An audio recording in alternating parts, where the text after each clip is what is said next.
Hello, welcome to the Mark Janard Show, the cybersecurity show. So, Empire, Darknet, market admins have been arrested. Supposedly, it is a $400+ million bust. So, I'm going to cover it in this video. So, without further ado, let's get right into it. We're going dark. So, 2 U.S. nationals have been charged with 5 counts of drug trafficking, computer fraud, access device fraud, counterfeiting, and money laundering. The duo enabled 4 million transactions worth $430 million when Empire Market ran between 2018 and 2020. Both are in custody and are awaiting arraignment. So Ormond Beach, Florida resident Thomas Pavey and Raheim Hamilton of Suffolk, Virginia, have been charged with 5 counts. These include selling counterfeit U.S. currency on Alpha Bay and Empire Market, distributing controlled substances, defrauding using access devices, and laundering money. Empire Market was shut down abruptly in 2020, and Alpha Bay shut down in 2017. Please take a moment to hit that subscribe button and the like button. Again, please take a moment right now, hit that subscribe button and the like button right now. So the 2 alleged administrators of the Darknet marketplace, Empire Market, face life imprisonment for drug trafficking, computer fraud, access device fraud, counterfeiting, and money laundering. So the 38-year-old Thomas Pavey, aka Dope Nugget, and 28-year-old Raheim Hamilton, also known as Sydney, have been charged with facilitating illicit transactions worth approximately $430 million. Guys, these 2 guys are facing life imprisonment. Man.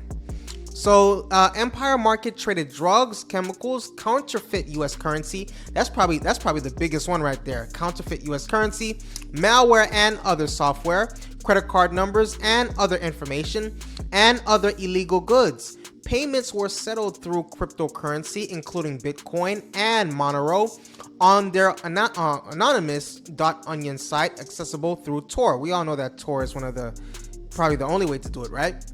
So Empire Market had categorized items under the following categories, all of them which have earned them charges on 5 counts.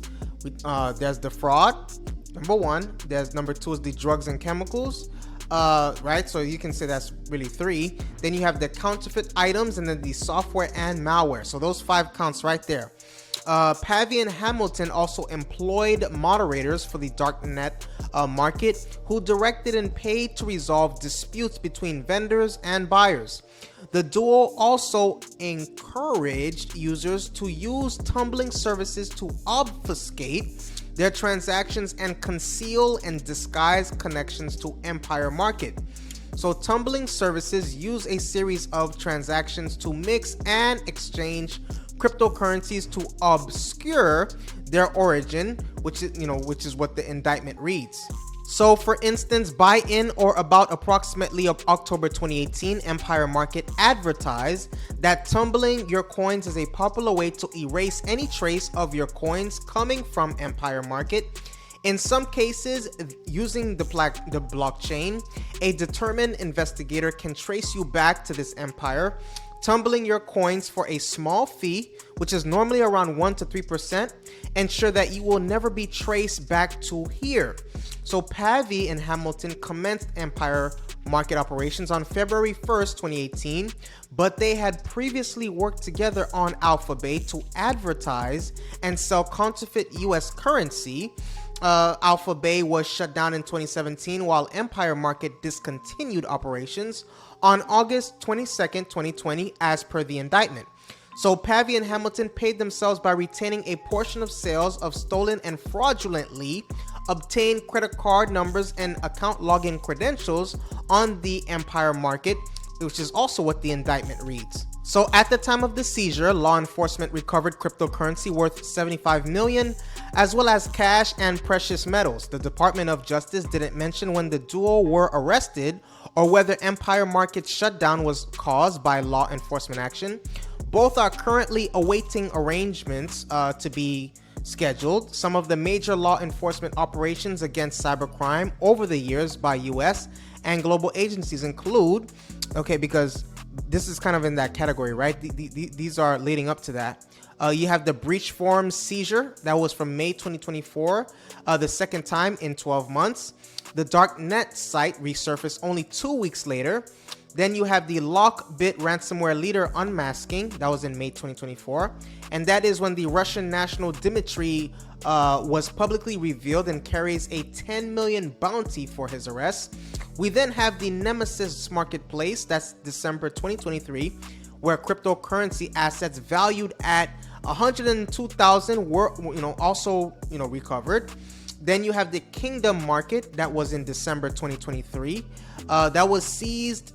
It seized the entire server infrastructure.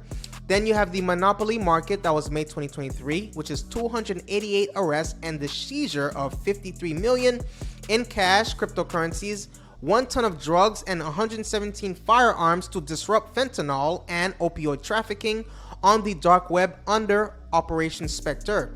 Then you have the Genesis market, and that was April 2023, which led to 120 arrests and seizure of 11 domains under Operation Cookie Monster.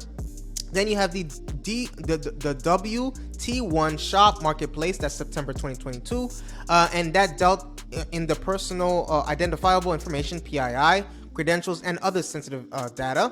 Then you have the Hydra marketplace. That was April 2022, the longest running Darknet marketplace before its takedown, recovered 543 bitcoins worth around 25 million at that time. Then you have the Raid forums. That's April 2022. This predecessor of breach forums was seized under Tourniquet, right? Tourniquet. So that's what I have for you today. Please take a moment to hit that subscribe button and like button. Once again, please take a moment to hit that subscribe button and like button. I appreciate your viewership. Stay safe. See you in the next video.